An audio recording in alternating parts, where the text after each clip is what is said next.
good night's rest for drivers and navs and a little less for mechanics and crews, the second day of the Nissan Sugarbelt 400 had dawned in an expectant KwaZulu-Natal. It was cool and there was a quiet air of anticipation in the atmosphere.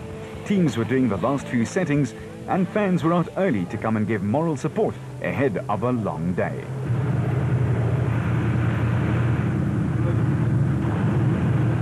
Well, early in the morning here it's very wet. The conditions are very tricky. The roads are very slippery, so you've got to be very careful to keep the car on the road. So we're going to be under a lot of pressure from behind, but the pressure is also to you know, not fall off the track. So it's going to be difficult, but yeah, just to stay in front and not lose the car. That's going to be priority number one. Duncan's teammate Hannes Grobler was being his cautious self.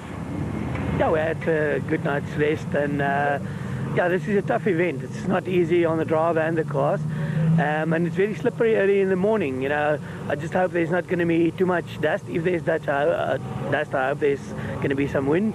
But we're lying in a good position. I'm happy with our second that we're starting this morning, and as I say, it's a long day, and I think we'll just keep it there and then see what the other guys are doing. Mark Grenier and the Team Castrol Toyota Hilux was very happy with his 5th place after the prologue. That was a bit unexpected. I thought it was a bit of a consolation prize, but I'll grab with open arms. We're going into the next round of what we'd call our test phase, as the bakkie is so new. So yeah, for us today is really just to see what the bakkie's like and see what the pace is like and get it to the end.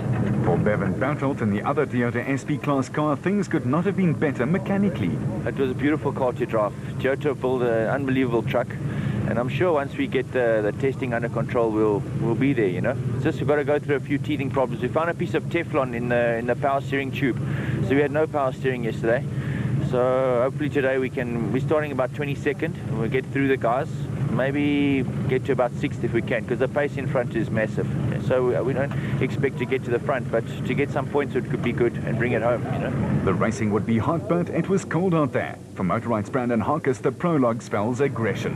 Time trials always a case of attack, race more survival. Now we'll see, you know, if they make a mistake, I'm going fast. If I make a mistake, they're gone. That's how it is, you know. I'm more worried about the specials, not what they're doing. But it would be nice to win this race overall. Like I say, it's not a concern of mine what the Nissans are doing right now. Not in the first lap anyway.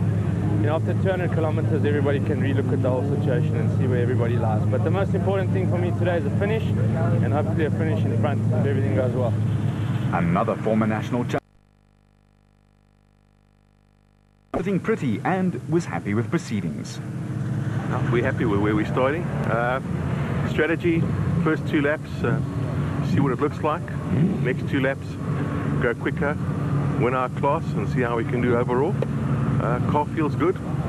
Driver had a good night's sleep, so did the co-driver. You know, us toppies have to sleep a bit longer than most, but we're ready for today.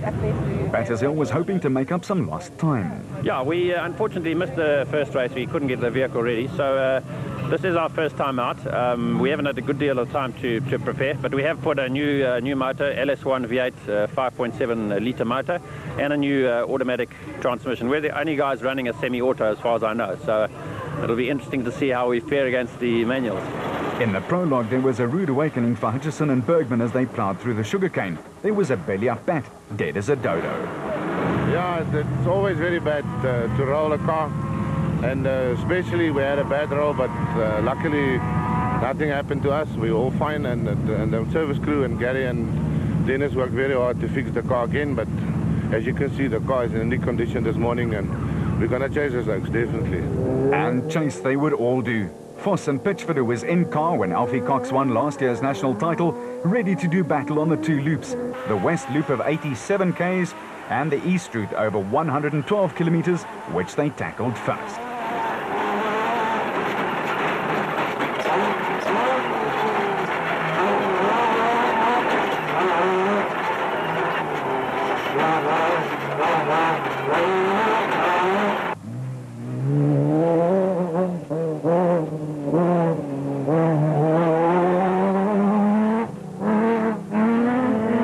Krobler and Jordan were going hard, but Brandon Harkis was chasing them down, and the Motorrite bat was doing just that, batting it out.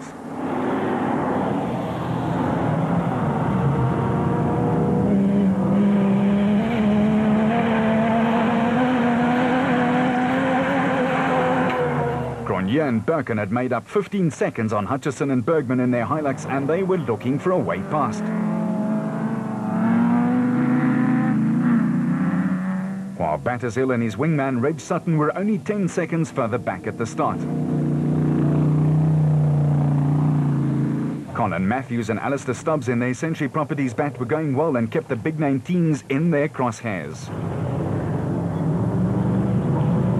The long procession of special vehicles all hit the road, and luckily the early morning cool and damp kept dust to a minimum, but that would change with cars churning up the two loops.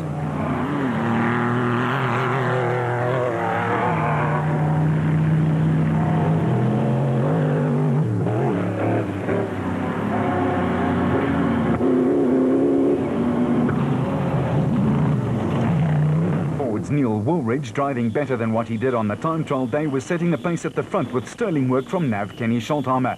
They were on the charge from their 10th place overnight. However, no one was giving anything away.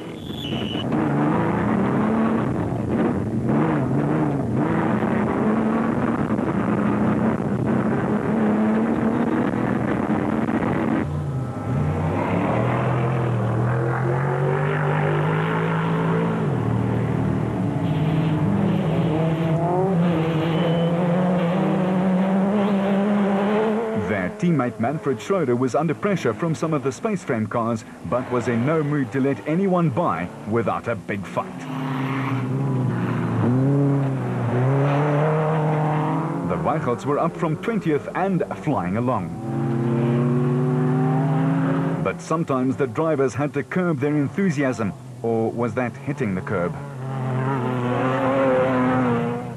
The East Loop is a demanding drive, and even though it's less than 2 hours worth, it takes intense concentration. The Duplessis had Musaji and Muti right on their bumper, and they were going along well. And this jump almost caught out several competitors.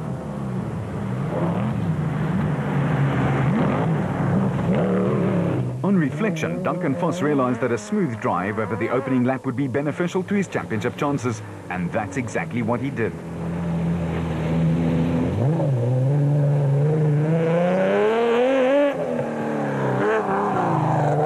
Grobler, a 3-time champ, and Jordan, another former champion, were not enjoying being first out, and they smoothed out quite a few corners and jumps for the lads behind them.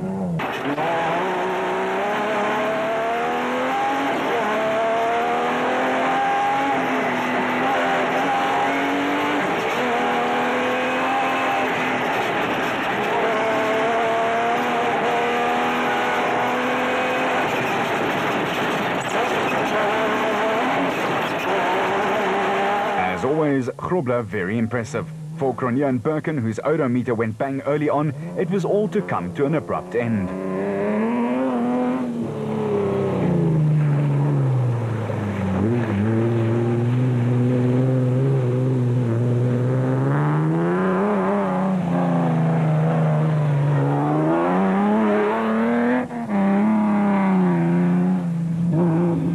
Conversely, though, Woolridge and Scholthammer were pulling further ahead of the rest, putting valuable seconds into the bank.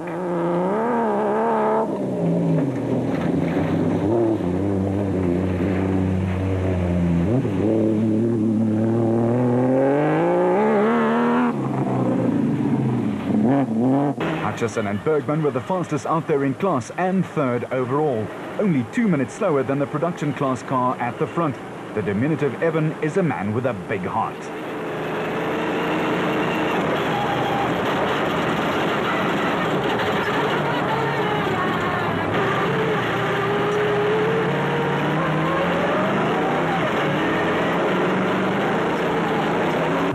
Battershill and Sutton took fourth despite the fact that they were short in the testing department.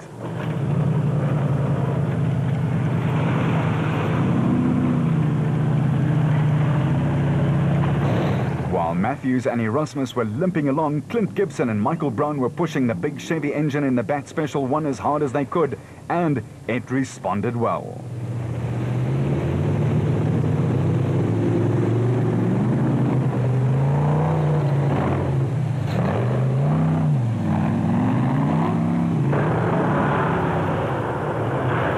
Schroeder and co-driver Jack Peckham had the bit between their teeth, and were no less than 10 minutes ahead in Class E. That Ranger sounded like $1 million. As for the Toyota in the distinctive red, green and white of Castle, Bevan Berthold was battling his natural instincts to go hell for leather.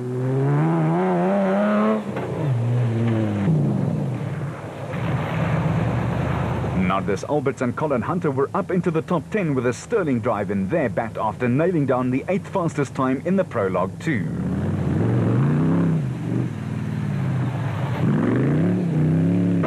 As for Mark Corbett and John Moore in the Century Properties Nissan Hardbody, they were making the sponsors proud. They were up from 42nd to 17th, having nailed the slower traffic big time.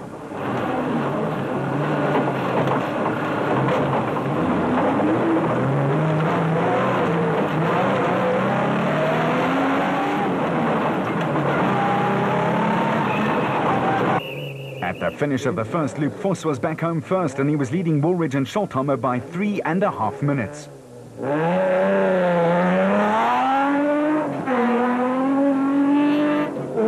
These guys are... Grobler and Jordan were second on the road, but they were a whopping 6 minutes down and clearly off the pace. For others, the day ended prematurely. Colin Matthews was wearing the expression of a man at a funeral. His bat's gearbox broke just 5 Ks into the second stage, and it was sayonara. The Toyota lads were a bit disappointed as there was only one of their make of cars in the top 10. That was Grenier and Birkin. The De Bruins, Hego and Jaap were 11th. But there were still 3 loops and a lot of racing ahead.